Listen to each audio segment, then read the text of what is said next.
So how am I sounding? Can I get a mic check there, Phil? You start. Well, I got my pop filter on there in case I want to start rapping. I won't go pit pop, pit pop, you know. I really hope you do, man.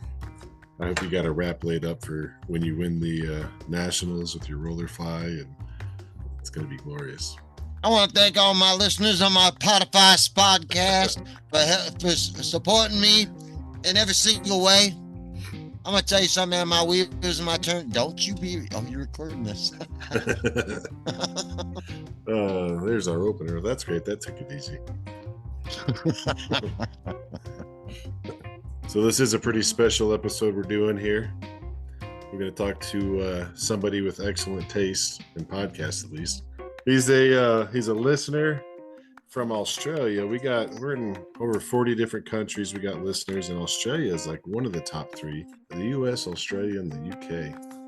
A lot of listeners in Australia. You guys got a cool country out there. You guys are really strong in the pigeon sport over there. It's been happening pretty long. We're bringing on a guy named Jon Ede. He's coming on. He's a listener of the podcast. He's a contributor on the Facebook group. This guy does some pretty great pigeon memes as well. So we're going to ask him about that as well. So you got a little bit choppy there. Yeah, I told me I was unstable. The internet knows me. My connection. It's your fortune teller. You're unstable. No kidding. I better base my whole week around this. I live with 100 pigeons. Yeah, crazy cat lady ain't got nothing on you, man. Hey, so whoa, that's completely off topic. They said that there's a parasite, toxoplasma. It's some Dubai, maybe. People, it turns people into hermits and makes them worship their cats. Good, huh? They did studies. It's like a real deal. So cats know how to create bioweapons, is what you're saying now? This is crazy. No, they're turning you into their servant, fool. Who else benefits besides the cat? You have to look it up. It's like real. I used to go outside all the time until I met my cat. Now I bring the pigeons in the house. I'm curious to see what's going to be like when they find that parasite that turns a bunch of people into pigeon fanciers. They even referred to it as the pigeon bug. You treat that with Canker X Plus, I think. Yeah, a good outbreak in your loft will cure you of that disease. So, with that, let's bring in Mr. Jon Ede. Welcome to the All About Pigeons podcast. You're caller number 9. You just won. I don't even Caller know. number 9 gets the garbage. It's caller number 10 that gets the prize. Oh, my bad. April Fools. Yeah, belated. Hey, John, are you there? Can you hear us? I think your mic's muted. You're doing the same stuff I do. Okay. He said, yeah, it's got to be him. He says, I think I'm Are you there, buddy? He's listening to us going, these guys are idiots. I'm going to talk to him. You got to unmute What have I agreed to? Holy crap, this guy. He says he's trying to unmute right now. So, hey, John, try harder. Let's just bust this guy's balls while he's on mute the whole time. He can't say nothing back. He's not muted anymore. Now he just doesn't want to talk to us. I feel you. Phil, are you sure this isn't one of your AI deals? I should have given him that reCAPTCHA test to see how many of the pictures contained a bus. Dang it. Remember on, Half Baked, yeah? Okay. Smoking marijuana affects the memory.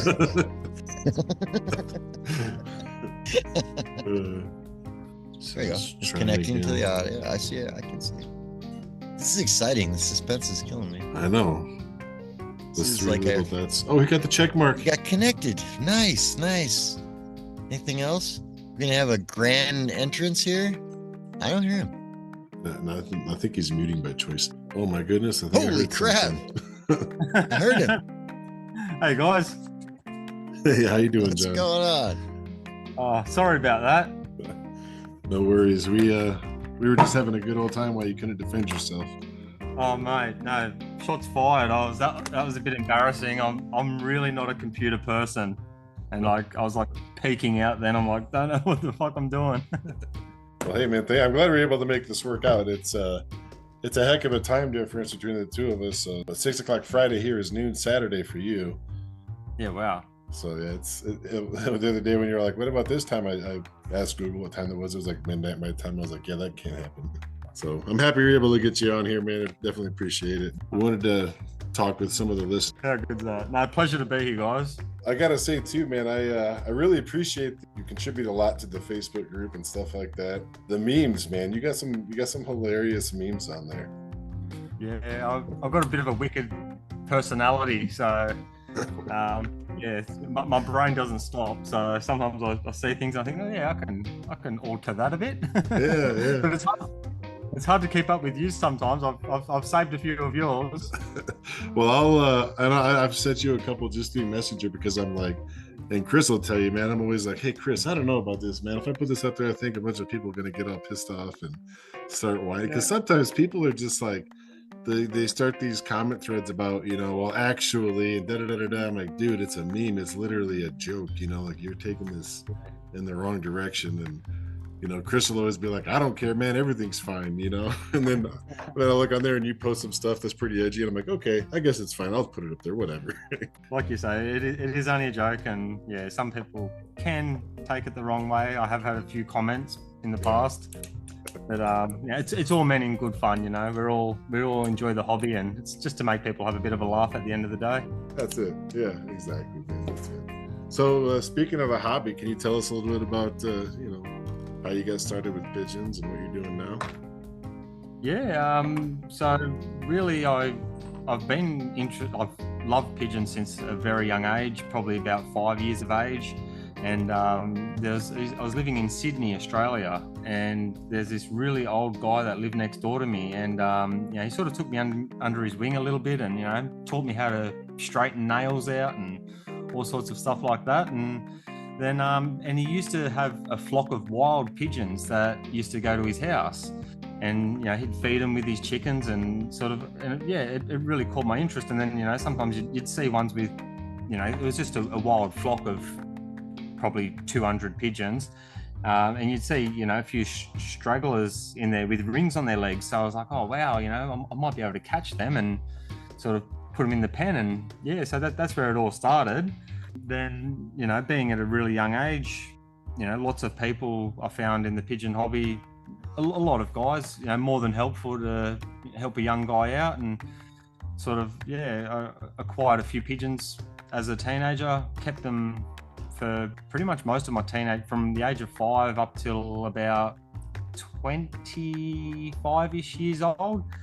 And then life got carried away, and I had children and moved around a bit, so I didn't have pigeons for a fair few years, but they always held a dear spot in my heart.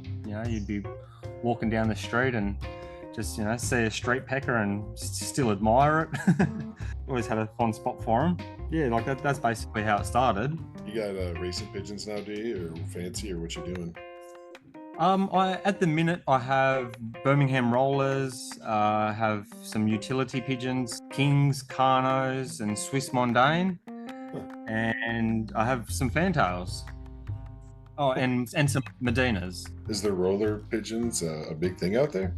They're pretty big. I'd say they're one of the bigger breeds that people are interested in. In our state, there's not a lot of guys that are serious flyers, but in some of the other states, there are some real serious flyers. Yeah, so we compete in the World Cup and stuff like that. Yeah, so rollers are definitely where my heart is at.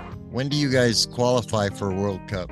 It's towards the end of the year, I'm sure. I'm not 100% sure. So basically, so a bit about, to finish off my side of the story, about 25 years of age, got out of pigeons, and then I'm 40 very shortly. And then about at the early 30s, I started getting back into pigeons. And I'd get on, some of the local sort of advertising Gumtree pages. I don't know if you have Gumtree in America. Craigslist. Okay. Yeah. So basically, and I was getting a lot of birds, over a period of 3 to 5 years that were just no good. I knew that there was better out there. So that's when I joined some Facebook pages and really started to find, the best guys in Australia. And yeah, so I've really only had competition flyers for about 2 years now. So I'm not 100% sure of the dates when they actually go for the qualifiers, etc. That's a cracker bird. Yeah. That's That's a nice pretty bird. one. Yeah. He's a little too deep. He's pretty dangerous. Yeah. So I put him up. He's actually part of a project I'm doing. Yeah, right. What bloodline is he, do you know? This is bred by my friend Alan Weaver. Very nice looking bird. Alan's birds are Higgins and Mason base. Yeah, okay. Yeah. A lot of my birds are Mason based. Supposed to be nice stuff. Yeah, it's supposed to be the breed. At least a cross of a Mason is a good breed. You guys got roller clubs and racer clubs or all breeds clubs? What's that seem like over there? Yeah, we have some roller clubs. We've got Sydney Performing Roller Club, Melbourne Performing Rolling Club. So yeah, we've got some good guys in there. Do you happen to know the radio station in Melbourne, Australia, with Ivan Fonte? No, I'm sure I've heard of it, but I haven't listened to it. No. Yeah, there's a because they used to put their episodes up on Spotify. Pigeon Media Australia or Pigeon Radio Australia, I think it is. Yep. But they talk to a lot of different race guys and racers and stuff in Australia, and I've listened to that for a while. That's been Ivan Fonte. He does that one. That's pretty interesting to hear. It definitely seems like the racing pigeon world is pretty big over there, but that's pretty interesting to hear that the rollers are a big thing too. I wanted to guess that. Yeah, I think, for even guys like myself, to get into racing, it's just so expensive, and you're competing against, a lot of people that put a lot of money and time into their birds. Yeah. Whereas a lot of the other ones they're not so expensive. There's some serious racing guys here, and the price for their birds is just out of this world. Well, that's like the same story everywhere. We talk to people all over, and just it's really expensive to get into. It's beyond expensive to try to start a race club if you're not, don't got one nearby. And is one loft racing kind of a thing that's taken off over there too? Yeah, it is quite big here. A guy that I know, I've got a lot of my rollers from, he has a one loft race, and there's lots of them. There really is.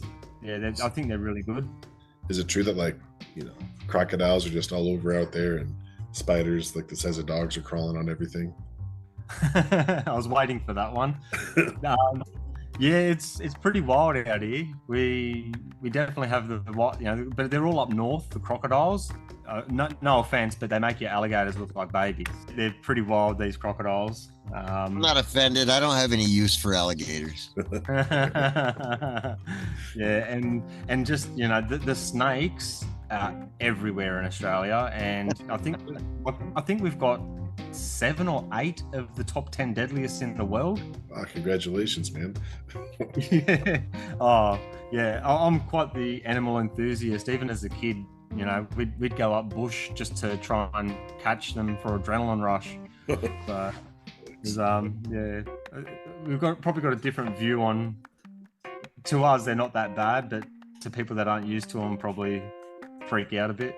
Yeah, that would be fun. What's your biggest predator for your pigeons? I mean, are snakes eating your eggs and stuff? Or our biggest predators, probably like anyone, is the falcons. Yeah, we get smashed by the falcons here, and got goshawks.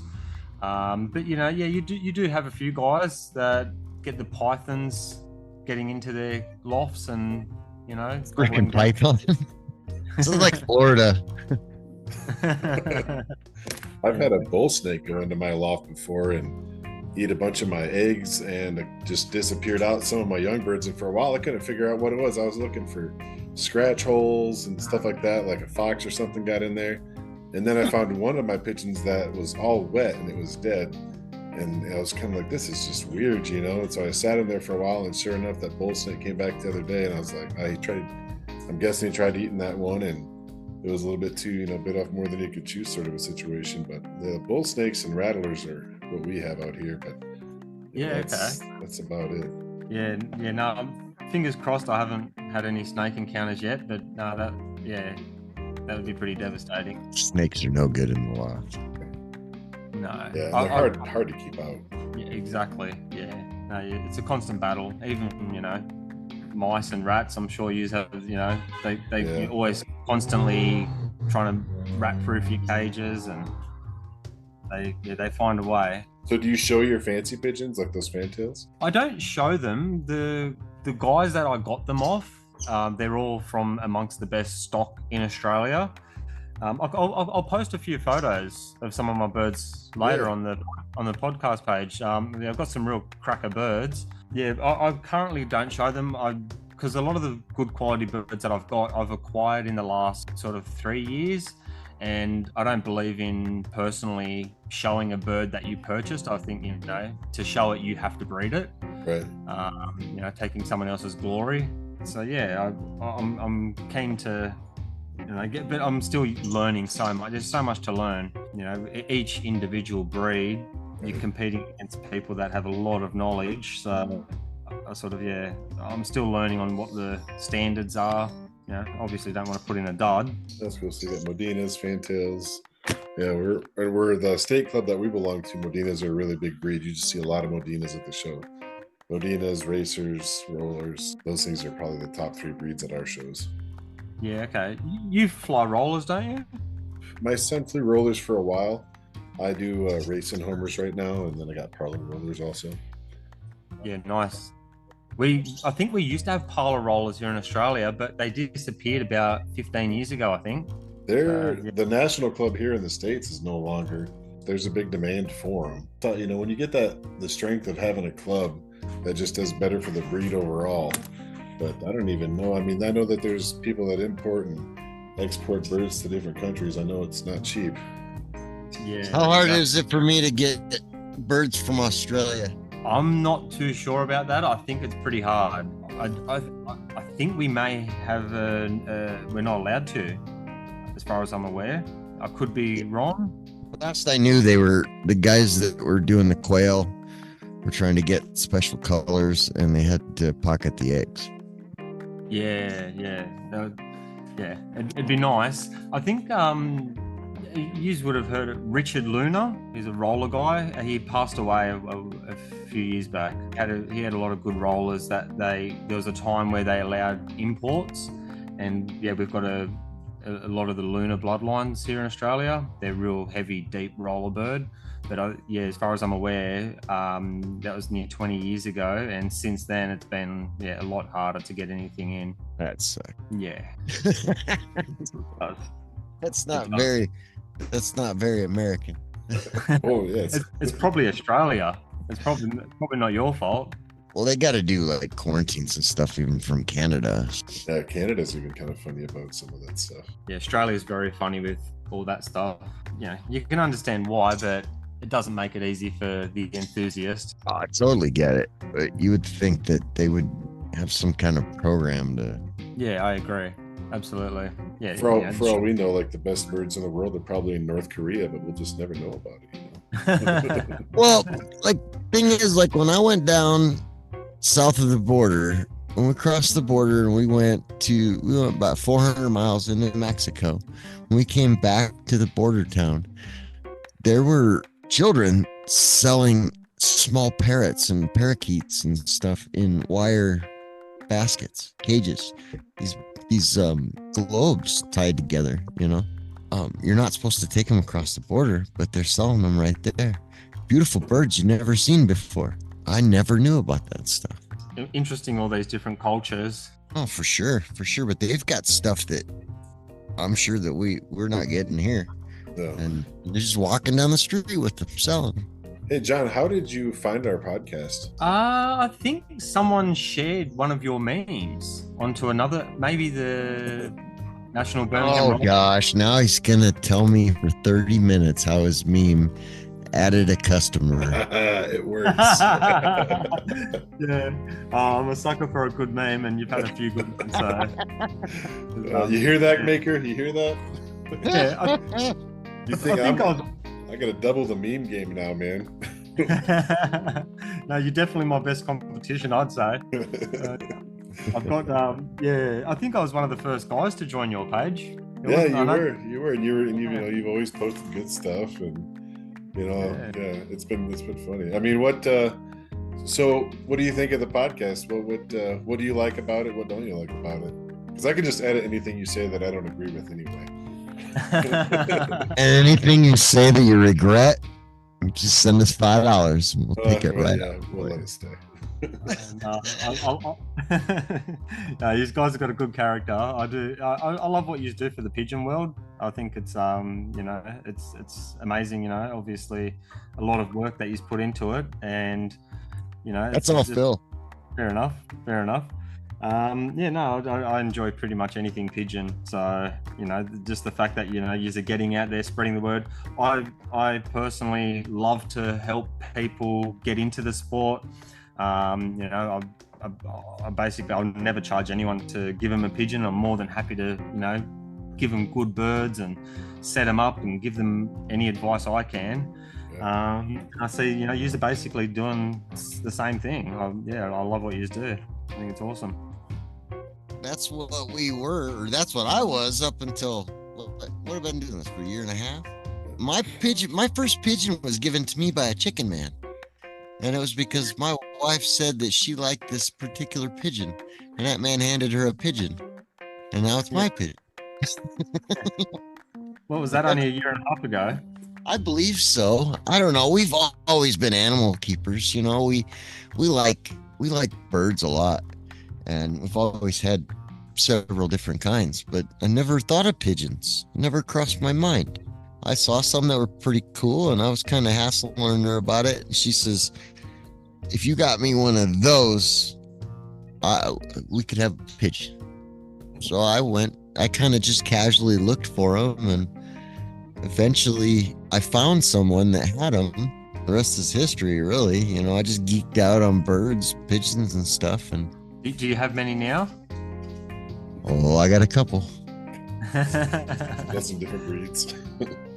Yeah, I am. No, Phil, I don't have a lot of different breeds now.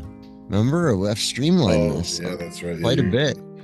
You did have a nice variety for a while there. Now you're really focusing on, because you're flying competitively, so he's really focused on the rollers. Super into the rollers. The racers are recreational at this point, more for entertainment. Like today I was outside and I was wishing I had more other birds to fly because I had already let the 2 kits of rollers out. I got baby homers going right now, and they're a lot of fun. Yeah, I personally like the rollers more myself. They're definitely where my heart is at. But I heard a good saying not so long ago, and it was from a good friend, Gary Cinder. He said, one pigeon is too many and 100 is not enough. Right? That's no kidding. Well, I enjoyed that pigeon a lot more when I had just that pigeon, but I really enjoy it all. I mean, no kidding. A lot less work, to be quite honest. I like them so much, we put the work in. Yeah, they're great, and the more you know about them, the more addictive they get. Yeah, and then the variety of breeds and stuff like that. I mean, I find that rabbit hole. It's so interesting when you have people, come visit, and they have no ideas about pigeons, and they look at all the different breeds that you have, and they're just blown away. They're surprised that they could even look like that, because they're just so used to seeing, a stray pigeon in the park. It's quite mind-blowing to some of the breeds that people have worked so hard to look the way they do. Imagine my surprise when somebody handed me a classic old frill and said, "Here's a pigeon." Are you kidding me? This doesn't look like a pigeon. This is pretty.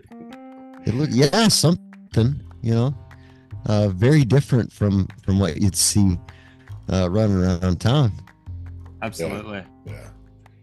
Oh, yeah, I mean, fantails, Modinas. I mean, Modinas are like a chicken almost, and fantails are extremes. I mean, parlor rollers, that's why I like these. I consider that to be an extreme breed. I mean, it's taken to the point where it's a flightless bird, and it rolls everywhere. That's wild. It's taken some serious selective breeding to get to that point.